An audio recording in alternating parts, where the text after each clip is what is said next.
तो यहाँ पे आप देख पा रहे होंगे कि हमने दाखिल खारिज के लिए अप्लाई कर रखा है और हमारा दाखिल खारिज जो है ऑब्जेक्टेड है।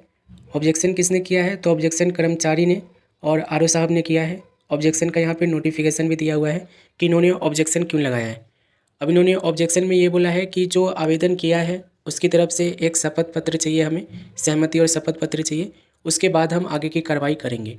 अब देखो, जब आप लोग दाखिल खारिज के लिए अप्लाई करते हो तो अप्लाई करने के बाद ये भी चांसेस होता है कि वो रिजेक्ट भी हो जाए। ठीक है, जैसे कि राजस्व कर्मचारी की तरफ से अभी तक हमने कोई एक्शन नहीं लिया है, तो राजस्व कर्मचारी की तरफ से हमें एक मैसेज मिला हुआ है हमारे मोबाइल नंबर पे, वो मैं आपको दिखा देता हूँ। ये देख लो, ये राजस्व कर्मचारी की तरफ से हमें मैसेज मिला हुआ है मोबाइल पे। ये लिख क्या रहे?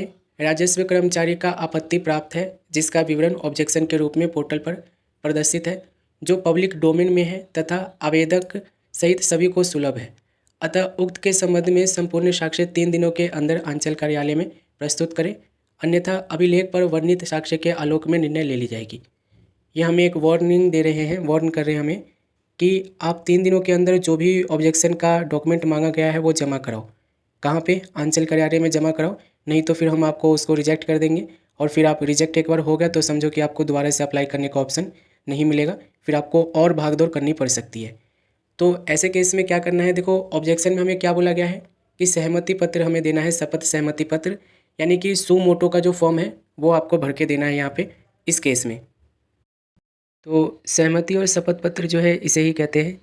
अकॉर्डिंग टू हमारे केस में हमें यही फॉर्म को फिल करके जमा कराना है अंचल कार्यालय में, ऐसा इन्होंने बोला है। ये देखो, इसमें इन्होंने लिखा हुआ है ना, आपत्ति का कारण में इन्होंने बोला है आवेदक द्वारा सहमति एवं शपथ पत्र देने के उपरांत ही अग्रतर कार्रवाई की जा सकती है। ठीक है, यानी कि आगे की कार्रवाई के लिए हमें शपथ पत्र देना होगा और शपथ पत्र इसे ही कहते हैं। ये देख लो, ये देखो, शपथ पत्र इसे ही कहते हैं। इसको आपको फिल करके जो है देना होगा अगर आपका केस मेरे तरह सेम है तो। यहाँ पे अंचल अधिकारी में अंचल का नाम लिखोगे, जिला अवरकन निर्वकन और अवर निबंधन जो है यहाँ पे आप बताओगे। ठीक है, पहले में, दूसरे में, तीसरे में, चौथे में, पाँचवें में, छठे में, सातवें में, आठवें में, ये सारा जो है ना आप लोग के जमाबंदी के अकॉर्डिंग भरी जाएगी और आपके नॉलेज के भी यहाँ पे भरी जाएगी। ठीक है, तो ये सारा फिल करना कैसे है इसके ऊपर मैंने ऑलरेडी वीडियो बना रखा हूँ, उस वीडियो को देखकर आप लोग आराम से फिल कर सकते हो। ठीक है, और इस फॉर्म को फिल करने के साथ साथ ये वाला फॉर्म और जो आप लोग को जो आपने डॉक्यूमेंट अपलोड करे थे दाखिल खारिज के समय, जो डॉक्यूमेंट आपने अपलोड करे थे वो सारे डॉक्यूमेंट आपको लेके जाने हैं, साथ में एक फ़ोटोकॉपी भी रखना उनकी। हो सकता है कि वो सारे डॉक्यूमेंट भी इनके साथ वो मांग ले। ठीक है, और जब आप वो दोगे तो आप ध्यान रखना कि अगर वो कुछ सेटलमेंट के लिए कहते हैं तो सेटलमेंट कर लेना। मैं ये नहीं कह रहा हूँ कि घूस देना है, सेटलमेंट की बात हो रही है। ठीक है, घूस एक अलग चीज़ हो जाती है, तो सेटलमेंट ज़रूर कर लेना, क्योंकि देखो अगर सेटलमेंट नहीं करोगे तो फिर वो आपको भगाएंगे बार बार। कभी कहेंगे कि ये डॉक्यूमेंट लेके आओ, कभी कहेंगे कि वो डॉक्यूमेंट लेके आओ, वो बार बार आपको परेशान करेंगे और आपका जो काम धंधा है वो आपको छोड़ना पड़ जाएगा, उसकी वजह से बार बार आपको भागदौड़ करनी पड़ जाएगी। तो सेटलमेंट की तरफ ही जाना। ठीक है, क्योंकि आप काम नहीं करोगे तो फिर पैसे भी कहाँ से उनको दोगे।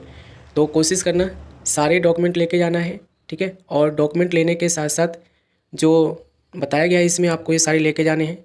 यहाँ पे जो आपको आपत्ति के कारण में बताया गया है, जैसे कि हमसे सहमति पत्र मांग रहा है तो उसके अकॉर्डिंग हम डॉक्यूमेंट तैयार कर लेंगे, फॉर्म वगैरह भर लेंगे। और अंचल कार्यालय में हमें विजिट करना होगा। अंचल कार्यालय यानी कि अंचल हम जाने वाला होंगे, जाएंगे हम ब्लॉक में। ब्लॉक में जाके हमारे गांव का कर्मचारी होगा, उसको ये सारे डॉक्यूमेंट हमें जमा कराना है। ठीक है, इन्होंने बोला है ना, देखो यहाँ पे इन्होंने बोला है राजस्व कर्मचारी का आपत्ति प्राप्त है, और लास्ट में इन्होंने बोला है कि उक्त के संबंध में संपूर्ण साक्ष्य 3 दिनों के अंदर अंचल कार्यालय में प्रस्तुत करें। यानी कि अंचल कार्यालय यानी कि ब्लॉक जो है आपका, वहीं पे जाना होगा हमें। और ब्लॉक में हमारे गांव का जो है कर्मचारी बैठता है, उस कर्मचारी का नंबर भी उसी ब्लॉक में एक लिस्ट में लिखी होती है।